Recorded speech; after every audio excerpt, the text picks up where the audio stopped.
All righty.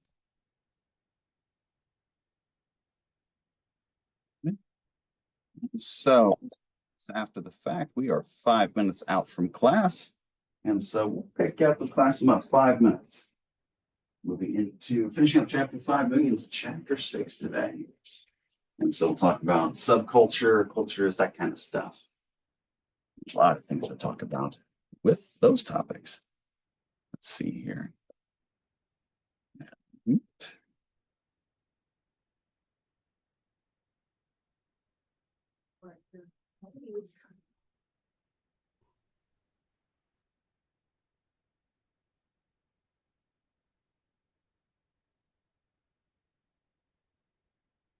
Okay, so we'll talk about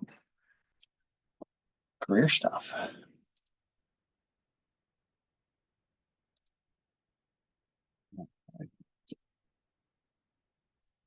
Coffee. Good. Real quick. So, stairs.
People waiting. A little bit longer to go upstairs than I thought. All right. So this is and here we are. I guess I should run 7 minutes out because starting 2 minutes late.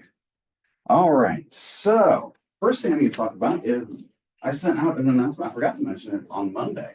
Today we have a 1 p.m. here in Wilson Hall 255. And what it is we're having our 5-year master's and bachelor's in CJ program review. And so the person who is our outside reviewer wants to have an opportunity to meet with you all. And his name is Dr. Rick Helfers out of University of Texas at Tyler. So we can kind of get outside eyes on the program and get a good objective review. This is really interesting. So if you can be here, if you can, and you can make the Zoom, because the announcement I sent out has a Zoom link on it. If you can make that, and if you can't make either, it makes me a little bit sad, but I'll miss you, but we'll still have a meeting. Life will go on, I suppose, but I feel like having you guys there. It's one of those things. It's the importance of it cannot be. Well, I guess it can be understated or overstated, but its importance is vital for the program, for higher academia, basically in total. If I don't know if you guys have plugged into some of the stuff that's going on in higher education in general, but on the social side, it's one of the big questions that's been asked repeatedly in fairly public fashion, where higher education sits in terms of society. And probably one of the people who did it best were some academia's own out of the Northwest region of the United States. They basically they ended up getting censured for it, but they did as they tested the peer review process for journals. And they pitted ideology against basic methodology kind of thing. And so could you get something that's methodologically flawed in if it supports it work? And so that's one of those things that's like the importance of that process is very, very important. And so that's why I really like this process, because it includes outside review. That's very, very important. All right. Let's see other things we need to talk about. Let's see here. So we were on chapter 5. We were finishing up with post-academy training, police training. Basically what you need to realize is training is not the job. Training is training. The job is the job kind of thing. The training is not for the purposes of the job. It's for the CYA element, which is really what it is. There are legal liabilities associated with that. They kind of hit that as the last point. That should really be the first point, because that's the real point of the training. Is so that way they can start to integrate you into it, but really they reduce legal liabilities for the entire organization, because what you're going to be doing is dangerous. It is, no matter how you do it or what you're doing. Even if something low up. If. And so what they'll do is they'll deal with legal consequences. It says in kind of disorganized fashion. Some of that's going to be almost naturally evolving to some degree. You'll see that the ways that they cover things are going to be to some degree tailored to the problems that they've had there in a particular place, that kind of stuff, region, that kind of thing. Let's see, what else do I want to talk about there? We start getting into the departments and what they carry forward too. It's going to be more individually tailored to their needs. Probationary period we talked about already. So 6 months to 2 years is the range. Usually you're talking about a year. Can be dismissed without cause during this period. Yeah, if you do something egregious enough, if you don't make it through the probationary period, there are opportunities to recycle through, that kind of thing. I don't remember exactly how those fit. It's not good if you don't make it through. It's an opportunity to carefully observe new officers and dismiss those unacceptable performance. That's probably the thing I want to talk about, is realize that as you go through this process, more and more resources are being invested into you as a person, and that is the organization's resource. And so as that takes place, realize that as an organization, it's not good to let those resources just go to waste. So that's why they do have those processes in to recycle people through. If they don't make it through this or the other stages, they can reapply. And so we don't lose resources. Let's see, that's that one. Moving into chapter 6. Here's where we start talking about more interesting stuff. Here we go.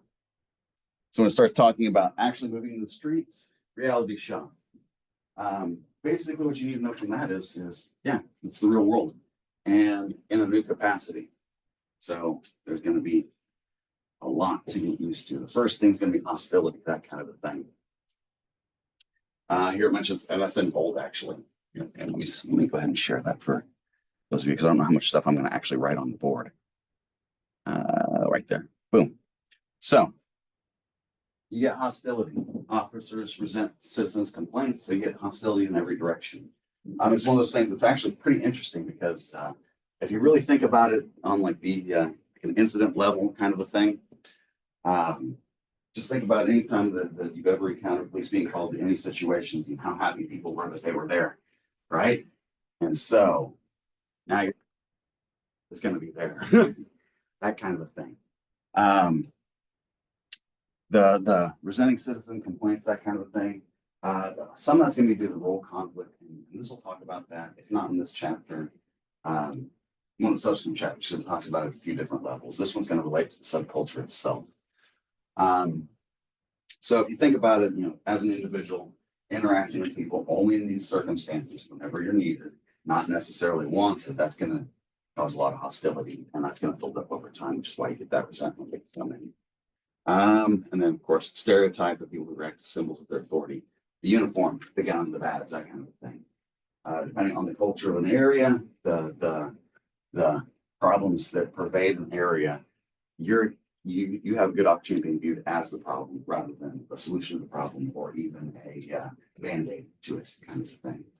I can't remember if I talked about that in here yet. We'll talk about that now because we start getting a little bit into the cultural stuff. My favorite example of this is really hard to find on the internet now. It's probably about 10 years old. It's from Indianapolis Metropolitan Police Department. Guy's name was Renfield. Officer's name was, I used to remember his first name. I can't remember his first name. Last name was Renfield. Basically what had happened was, and this is story itself was just so spot on with how things work. Called out to a family barbecue because shots are being fired. This is in Indianapolis metro area. It's an AK-47 being fired off into the air at a large family party, basically. And so you have the family dynamics. You have, with any big family, there's going to be hostilities there, and people want to show out and that kind of stuff. What happened was, I think he was, I can't remember how old he was. Somewhere in the range of like 18 to 21, if I remember correctly.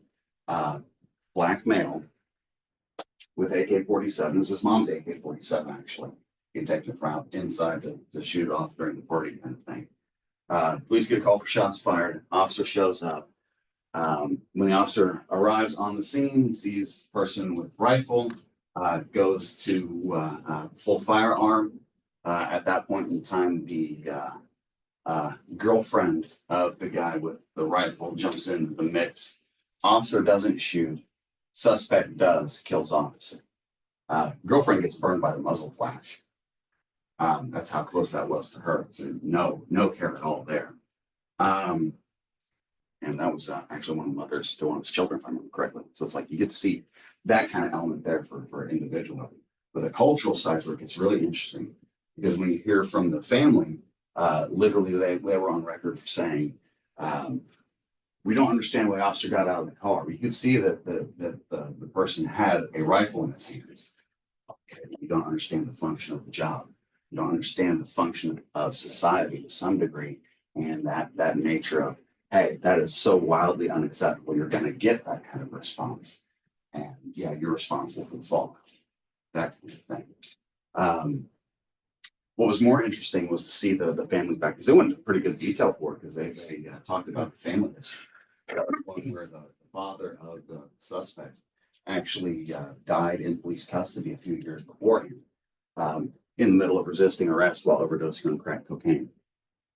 And so they blamed the police for that death. And so when he saw the police, he saw death. And so he responded that way. So you kind of understand it a little bit, but you can also understand that that math doesn't quite add up quite right. And so that's part of the problem here. Why you get that reality shock is that people don't always do the math at all. And so there you go. Next slide. Okay. Encountering criminal justice system listed you as insiders. Yes. So since you're involved, you can see how the process is done. You get to see it. What is it? Never ask how the sausage is made, kind of thing. Someone's made with people. Being involved with this, you get to see the resolutions for disputes. You get to see how things handle, what actually happens in all of your efforts, where they are successful and where they fail. A lot more than fail than successful. And so as you see that right here, feelings of alienation, conflicts between what needs to be done, what can be done, what should be done, all of those things take place just like anywhere else. And so you have that subculture that starts to take place from it. Here they start to talk about, ranks and that kind of a thing, and we'll talk about the seniority system next. Yes, I can see it there. Bring it up. There you go. And so you can see that to some degree, here we go.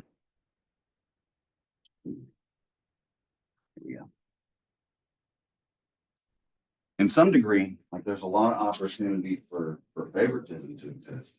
If you think about large or small departments, what kinds of tasks you have designated to whom and where they are, that kind of thing. You can introduce real danger, real work, or Christian. She posts, I want a Christian America. I love her, but I will challenge her to say that is a.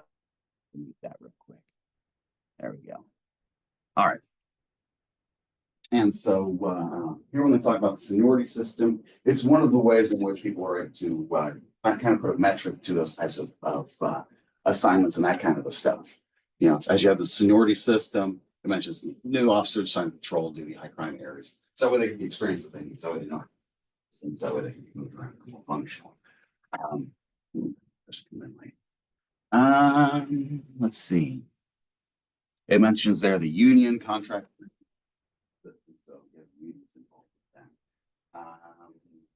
Get too much involved in those kinds of talk, but yeah, so time and involvement in the union is going to be part of that too.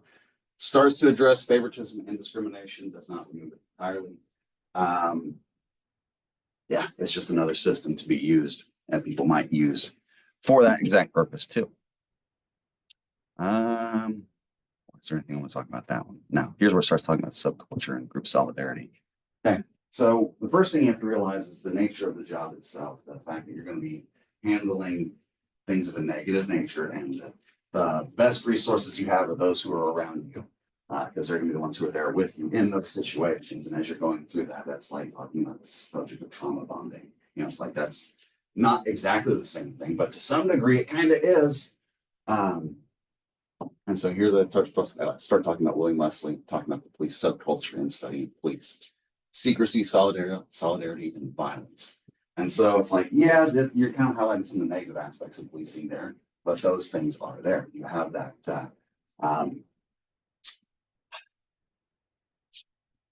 common understanding within the group that as you're the ones who are the ones involved in doing something that, even on the research side, what they'll tell you is that you can study something all day long, but until you're actually in the scenario yourself, you're not going to get the same picture. Sort of like with everyone I like to do is hunger, because it gets the image across. Everyone's been hungry. Everyone knows what it is to fast, but until you've gone more than 3 days without eating at all against your will, you don't know what real hunger is. Because at that point in time, that can drive people crazy. It does. It's like that kind of a thing. And so what you start seeing here is a lot of difficulty. There's not the open communication what you should have because of the difficulty involved, the liabilities involved, all the people involved. And then solidarity is because you have to support each other. And the violence is because of the nature of the stuff you're involved in. You have to be able to handle it. your ability to be able to handle that is to some degree going to be tied in with your effectiveness. Not in the best of ways, but it can be. Let's see. Hostility to the public creates a strong sense of group solidarity. That's because of that lack of understanding, the perceived differences between stereotypes and such. That's even the same thing as when I asked you guys the role of police officer fills. How many people stop with, those that are related to function and don't go into citizen first. It's like that's the nature of it. Where you get into the real distinction is that bolding right there where it says capacity to use force. Because this is where it gets real. This is where government force actually exists. No other profession has legal authorities versus people. This is it. So you have to know when to use it and when not to. It's one of those things that people, the math for that is not always the same. And it's more involved than what you think. Not necessarily what you think. In terms of the math involved, it's literally having measures for both when to and when not to, and how to make distinctions across all of the different types of situations you'll cross into. And so it's not easy.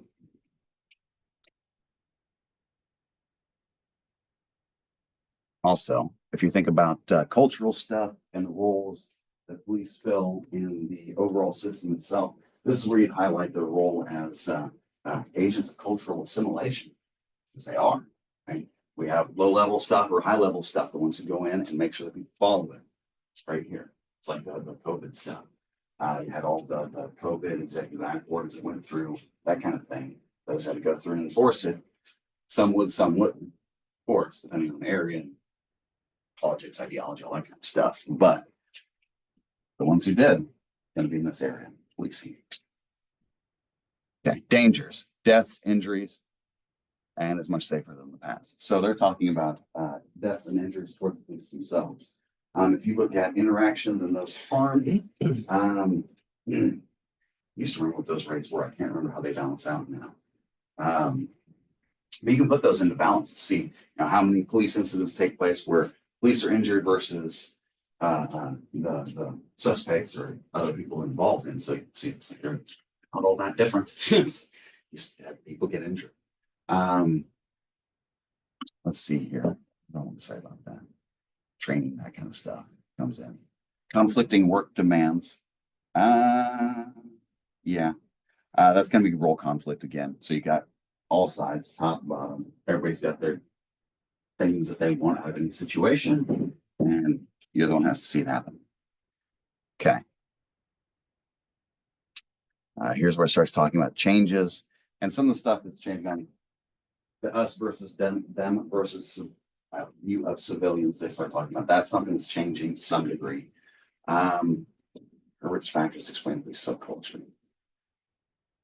Basically, what they're doing is they're breaking down different typologies for things that influence culture. So the law, the actual bureaucratic control, how much of that element is of Gizmo is present. Focus on safety, competence, morality. It's just different ways to do it. Okay, impact of diversity.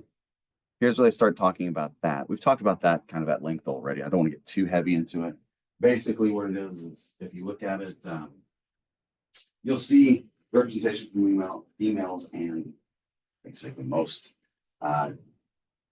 cultural groups, demographic groups, that kind of thing take place pretty early on in policing. It's just the numbers there aren't reflective of society for a myriad reasons. So, but we're starting to address that. Okay, change in the rank and file, impact of diversity. Okay, so here's where they start talking about what is happening related to the impacts of diversity in police subcultures. That is kind of breaking that up to some degree, and it does to some degree. It mentions attitudes of male officers towards women, where it's focusing on the danger of the position, or whether it's maybe change in standard, what it is that we look for to make sure that we're looking for the appropriate things, or whether it's principal unhappy with women on patrol duty, moderates. I actually put that out of order. That's funny. And so you kind of see a little bit of the range there for people and how they accept things that are different, I guess. One of those things there's a lot going on here, and I talked about some of it already in terms of the change in measures, the change in viewpoints, the change in the culture itself. As you have more people retire out, younger generations come in, there are changes. Right now, you could actually go into it, and if you really want to get it, what you would look at is changes in functionality and support across these generations for policing itself, and then within policing departments. So that way you can see how much they've been affected by changes in society. Because you'll see that it's going to also run along with this, demoralization. Women officers on patrol duty, and when female officers perform similar manner, yes. Slight differences in performance, but not significant. Okay, so we start looking at gender differences in police officers and effectiveness or efficiency or any of those matters. Typically, what you'll see is females are less likely to become physical, so you'll have a lot less of the violent altercations, a lot less of that kind of stuff. More verbal, more de-escalation. I guess. Those are good things. Same time, it's not necessarily significant in terms of the differences there. They are there, but is it significant? Sometimes yes, sometimes no. No substantial difference between performance of males and females. Sexual harassment. That's one that's yeah. That's a big topic right there, because that's one that we're always redefining, because the way that one's working now is good golly.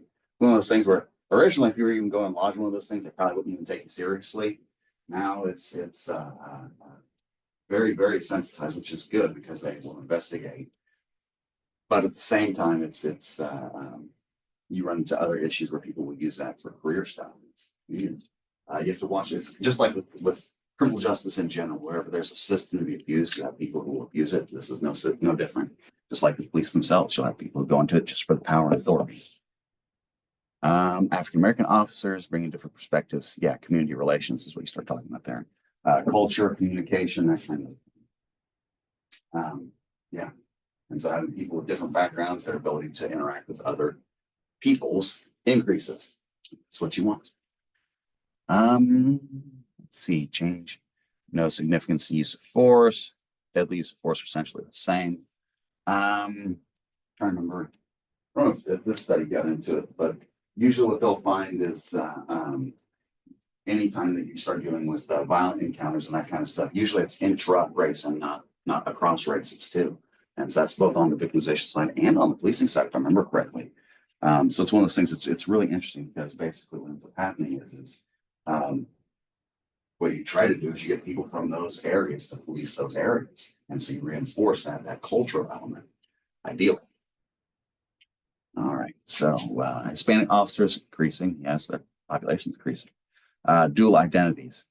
So that one's a little bit more different culture. I don't really know what to say there other than that. Yeah, that one's got, well, if you think about language associated with it, it's like that one's going to seem more like its own community just from the outset, because you have language barriers in place. You can have language barriers in place, though, in the cultural aspect, too. I kind of understand that one. Yeah. Both my parents and one of my older half brothers is deaf, so I grew up. Sign language is actually my first language. Mm-hmm. When I was an MP in the Navy, there were a couple of deaf workers on the military base at at what we Army calls it the PX. Every branch has a different one, but some of the workers, if they were involved in a minor traffic accident or whatever, they would pull me off post or wherever to go translate. Yeah, you're the interpreter. Yeah, well, I mean, it's that ease of communications, like the and even deaf people have their own culture. Yeah, and that's what it is exactly. It's that ease of communication. That's one of those things you get at when you start looking at social networks. Is you're getting the connections that people get across, other people, but really it's that ability to communicate and how easy it is. And that's society right there. That's one of the things that's if you really want to get at what's been the downfall of society right now in our generation, it's that. How easy is it to communicate? Well, now they tell you to watch what you say. I'm going to communicate. I need to be a little bit more liberal with what I say. It's like I have so many words. I don't really convey what it is I'm trying to say. Yeah, and so that's. I mean, if you think about it, that's culture itself. You start dealing with any type of vernacular, any type of what I'm looking for, slang, right? It's like, how do you figure that? How do we figure out drug terminology? How is it we figure out drug terminology in prisons, right? Same kind of thing there. Where it's that language stuff is going to be part of it too, and the identity or access to those groups. Boom. Gay and lesbian officers. 1992, at least 10 departments openly recruited gay and lesbian officers. Yeah, different time frame entirely. Many experienced discrimination on the job. It says homophobic talk, barriers to promotion, barriers in assignment. Yeah, you have to realize that when you start talking in this time frame, early 90s, that was Matthew Shepard was the cultural touchstone there. That name might seem familiar, or you might have heard that name before. I can't remember the state, but that's going to be Central United States up north. I don't think it's one of the Dakotas or something like that. I'd have to look it up. I don't remember. But basically, it was rural area. Matthew Shepard was a white male homosexual who was beaten and left for dead out in the woods, tied to a fence post where he died. Only beaten there because he was gay. And it's like that right there. That's kind of the indication for the hatred that people had for someone just because of their sexual orientation. And so, if that's the extreme side, this homophobic talk and that kind of stuff, that kind of negative interaction is going to be commonplace. And it was. Let's see here. Next up. Now it's talking about intersections, that kind of stuff. So this is where they're starting to get into a little bit of the I almost want to start calling it its own ideology related to the diversity stuff.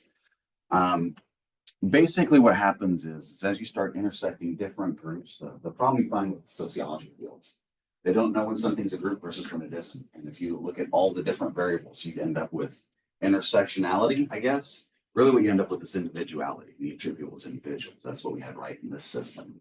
We don't treat people as groups. We deal with you one at a time.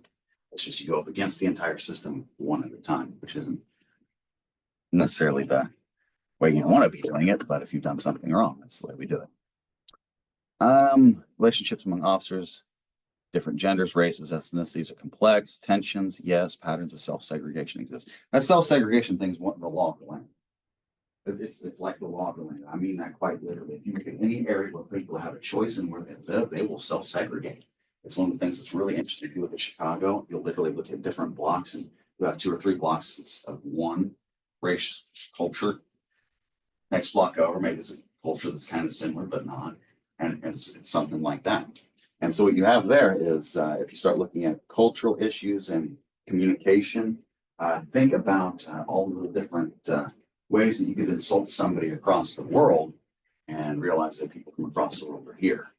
And so it's like, I was scraping something off the bottom of my shoe. I showed them the sole of my shoe. That was a great insult to their people. That kind of thing. It's like you can do that stuff. And without meaning to, you can turn someone off and being able to engage with them. And so that's where that comes from, that self-segregation side. Okay. No credible evidence that different racial ethnic backgrounds perform differently in interactions simply because of race or ethnicity. That is true.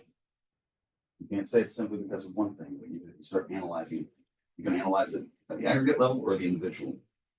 Where you really start to run into problems with this one, having some credible evidence isn't going to be in the stats side. It's going to be in the individual case side, and it's not going to be because of racial backgrounds. It's going to be because of their backgrounds and the fact that they're left too quickly because of those not incentives, but the need or desire to make those changes visible within their department was put a little bit too high of a priority, probably is what happened there. You can find landmark cases where that's been the exact issue that was going on there. I'm trying to think of where Because there's been like a couple cases in the last year that were massive, went viral. One was about a lady who called police. She ends up getting shot herself by an officer who's basically still in that field training stage because they're just brand new, panicked, rushed out because of this, that kind of thing. So it's like, it's not because of this, it's because of administrative decisions, what it was. And so,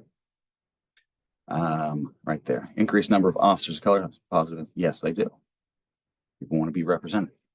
Okay, education levels. We talked about that last time. Here it says no strong evidence. There is evidence there, but the difference between those groups is not large because the difference between those groups of officers is not large. If you look at the number of officers that have no background education versus some that have, those that have some college versus those that have a college degree, we see most of them fall in that they have some college. So you got a nice little arc there. So it's not one where the distinctions there are like night and day. So it's not going to be as strong. And no persuasive evidence in the police officer performance. Correct. Because that's going to be an individual thing. Organizational effects on officer attitudes and performance. Here's what we'll talk about the subculture. When we really start getting into subculture, I mentioned Circle Co. I'll talk about that when we start talking about corruption and that kind of stuff. But basically what you start getting in there is the influence of people's attitudes at scale, that kind of thing. And so it's like things are going well within that department. People are going to be more positive in nature. That culture is going to be more positive in nature. The communication is going to be more positive in nature. There's going to be more communication. And then as that kind of stuff happens, attitudes will directly affect performance. Also, if resources go away, so does that affect performance and attitudes, that kind of thing. So there's a lot of different relationships in here.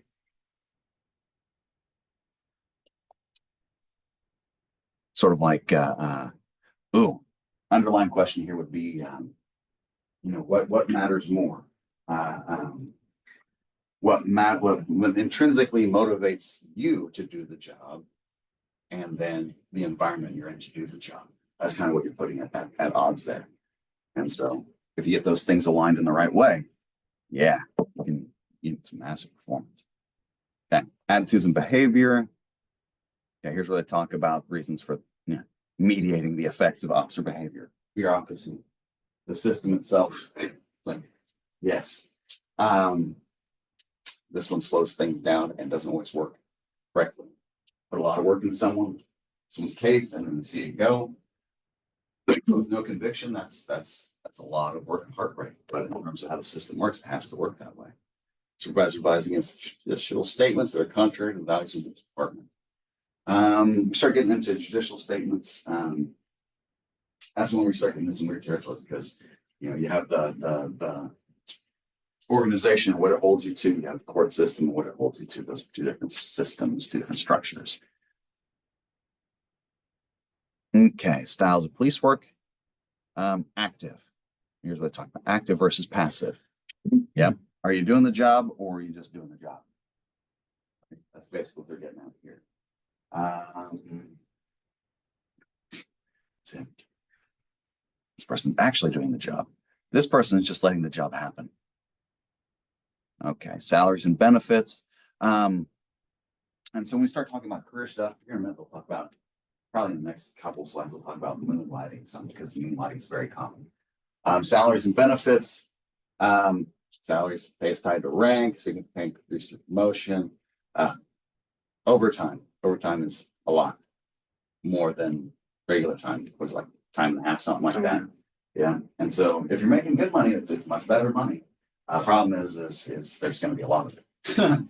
That kind of thing, because we want to do it and have the ability to take that extra time because the number of people in the positions is usually low. Let's see what else do I want to say. Then we're starting talking about salaries, career development, that kind of thing. Salaries virtually structured. Yeah, you can find that information in places. It's one of the places that's actually salaries are doing better because of some of the problems in policing now, because you have to go more into the recruitment side because of all the funding stuff. So they're starting to see a little bit of salary bump there, which is nice. Here it says American police departments like opportunities for career development. That varies by location. So basically, whenever you get into it, you have your kind of position and rank or what. As you're moving up, you can stay, control that kind of stuff. As you start moving up into the administrative structure, basically what that ends up being is a little bit of politics, a little bit of education, a little bit of jobs, and a little bit of movement. And so usually in departments, depending on their size, if you have a sizable one, you can move up within a department, but usually it's towards that top level where you start seeing more lateral movement. Some of these chiefs, they move laterally a lot, they move between cities. You won't see necessarily like an assistant moving up into full chief kind of thing. They'll be assistant and they'll go apply somewhere else around a lot like that. See, here's where they'll talk about promotions. It's limited based on formal testing, that kind of stuff. Here it says glass ceilings exist regarding female officers. Part of that's because of the numbers. Part of that's because of history. But that is being addressed. That glass ceiling, you'll see more and more female officers are increasing across those ranks and moving up in the administration. So you have to realize that that's a time ordered thing. So you're going to start out at those initial levels. It's going to take time to build up. Some special units, it says at the discretion of the chief. Those are coveted. Need a promotion because those are special skill sets. Anytime you have anything special going on, you get tapped for it. That's going to be an opportunity to either showcase abilities or gain new ones, that kind of a thing. Here's where it mentions lateral entry. Opportunity to other departments was traditionally limited, more common in recent years, particularly with your top higher ranks. It's common in base level police too, but we're going to see it the most common is those who are moving up into those top positions because they'll move laterally. Outside employment, that's where they start talking about moonlighting. So not bad wages. I forget exactly what they are in this state. I think it was last time I heard anybody mentioned it was like Dallas or something like that. Mentioned 70,000 a year, something like that. I'd have to 75, but that was probably a year or two ago. So I'd have to look back at those numbers. Life's expensive though. And so moonlighting is very common. Realize that whenever you start moving or full police officer, you have arrest authority, depending on when your arrest authority is, that kind of stuff. So most have it all the time.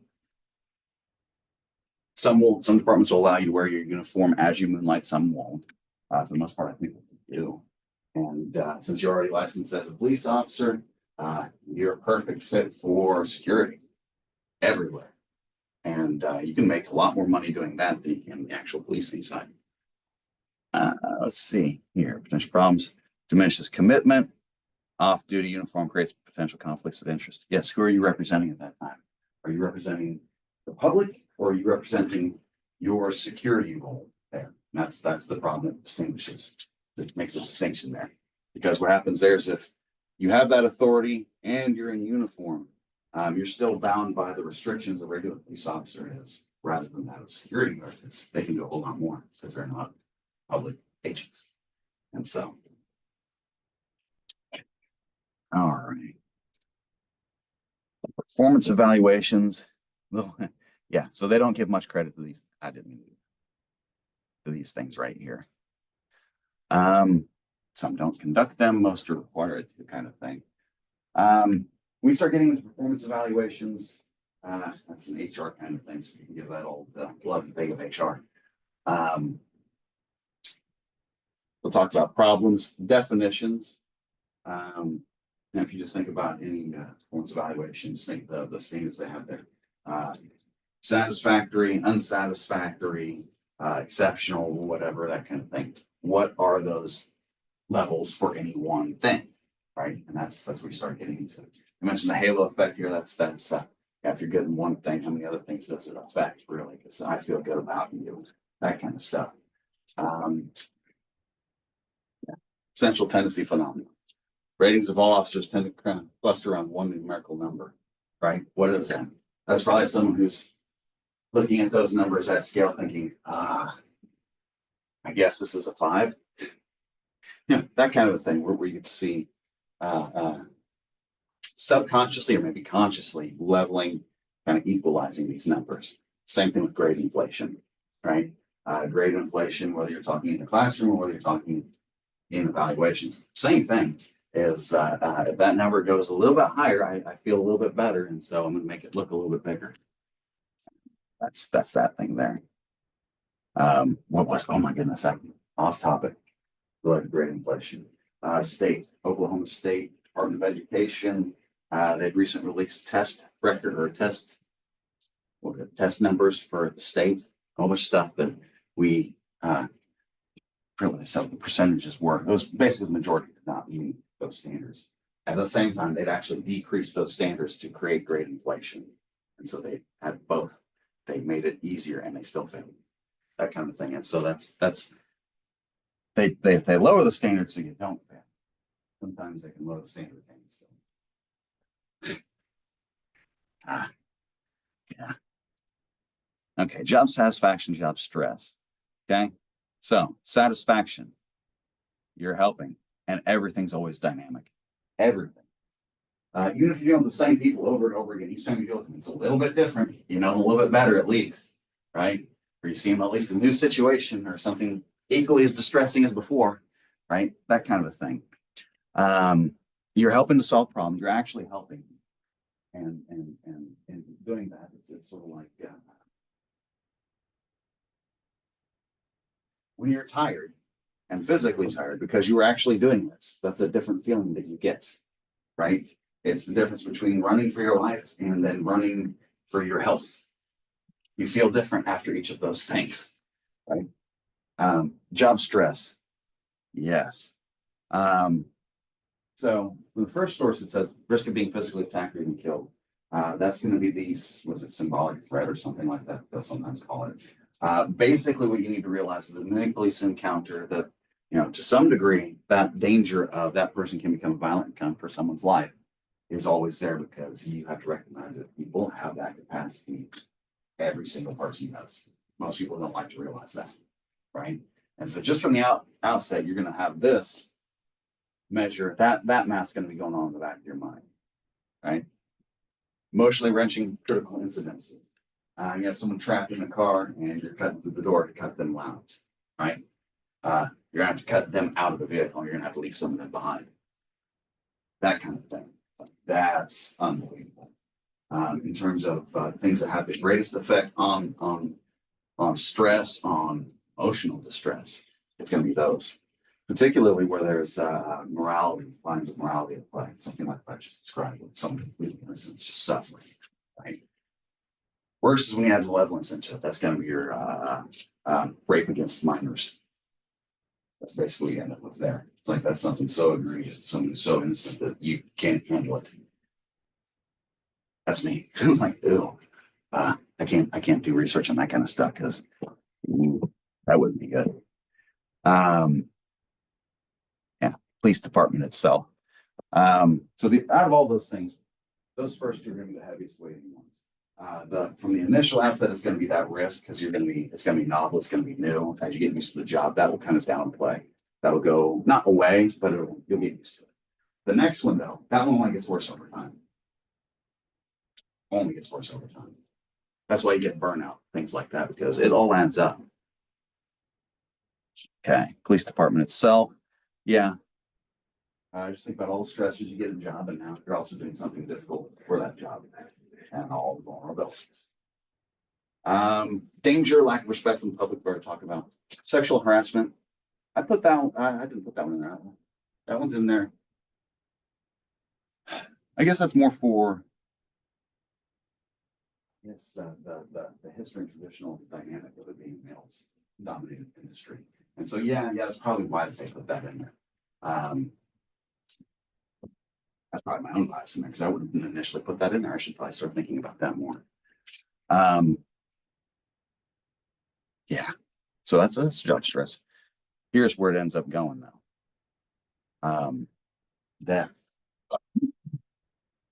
So the worst case scenarios is you move into this territory where you've had either an attempt or suicide.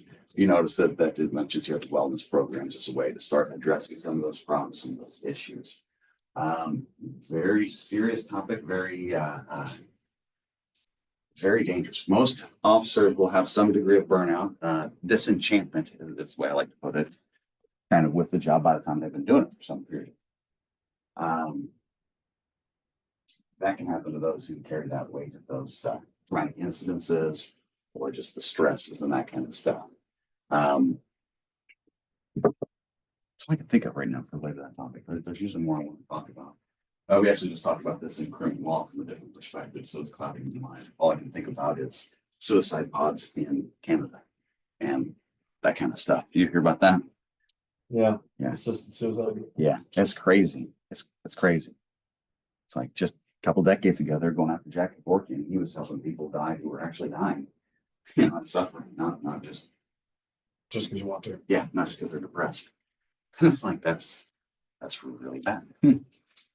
Okay, rights of police officers, same constitutional rights and civil rights as other citizens. That have state law enforcement bill of rights laws, police union contracts. So there's gonna be other documents they look at. I didn't want to think you do. First Amendment, free speech, right to speak publicly includes police related issues. That's where you get into some things because it's think about like, what is it, TikTok and YouTube and all that stuff. And people put out videos and how many officers have been in their uniform and gotten in trouble because they posted out a video, right? It's like, so that's where you're starting to see this thing kind of get carved out a little bit, carved away. As private individuals, you can do this kind of thing, but you know, where do you make that distinction between you and private and realize that that distinction between you and private is very, very blurred because when you have that authority, you don't. And then think about moonlighting, right? So even whenever I'm not on the job, I'm on the job. Ew. Officers are investigated for alleged misconduct, have due process rights, fair investigations, and legal representation when being investigated, just like anything else. And you say about those things. I don't think we can look at that. Okay. And here's where I start talking about turnover, but we're out of time for right now. So we'll pick up with that. We'll start talking about turnover, decertification, like that kind of stuff that can happen with people who have to leave for whether they want to or not, that kind of stuff. And with that, I'll see you all on Monday. Do not forget we have the 1 o'clock meeting taking place here. If you can be here or through Zoom, if you can make it there. Hope to see you guys there. If I don't, I'll be sad to have missed you, but I'll see you in class on Monday. You all have a great day. Bye.